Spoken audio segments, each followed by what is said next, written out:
Salut! Aujourd'hui, j'ai envie de t'amener dans l'univers des dessins animés des années 2000.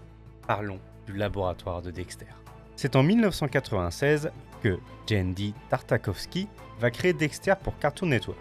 Il sera plus tard également connu pour la création de Samurai Jack et la réalisation de la mini-série de dessins animés Star Wars Clone Wars de 2003 à 2005. Elle précède la série en images de synthèse et n'est pas reconnue comme canon à l'univers de Star Wars de Disney. Dexter n'arrivera en France qu'en 1999 sur France 3 dans les Minicums et également sur Cartoon Network.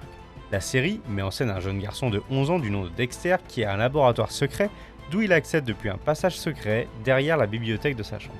Dans son laboratoire, il crée tout type d'inventions extraordinaires. Dexter est constamment harcelé par sa sœur Didi qui réussit sans aucun mal à pénétrer dans son laboratoire et vient tranquillement détruire des inventions de Dexter.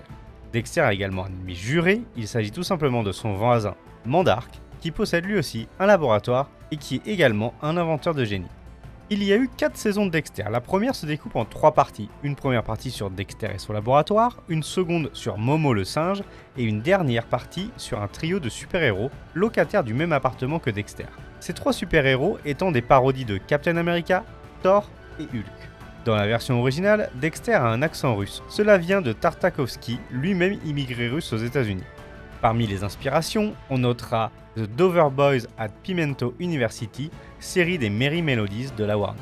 La diffusion s'achèvera une première fois en 1998 après 2 saisons, ce qui est un record pour Cartoon Network avec notamment un épisode final de 25 minutes. Il y aura ensuite un téléfilm, Le laboratoire de Dexter Ego Trip, qui fonctionnera plutôt bien et recevra un bon accueil des fans. La série se relance en 2001 avec une nouvelle équipe de production sans Tartakovsky. Les 2 nouvelles saisons vont présenter un graphisme un peu différent et quelques changements dans le scénario original. On notera l'interdiction de diffusion aux États-Unis de 2 épisodes controversés, notamment l'épisode Barbecore, jugé homophobe à cause d'une mauvaise parodie du surfeur d'argent, et l'épisode Rude Removal, car il comportait un trop grand nombre d'injures.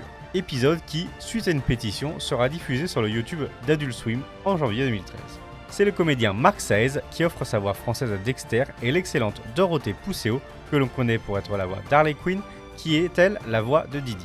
On notera que parmi les équipes de cartoonistes initiales se trouvait un certain Seth MacFarlane, à qui l'on doit bien sûr Family Guy ou encore American Dad.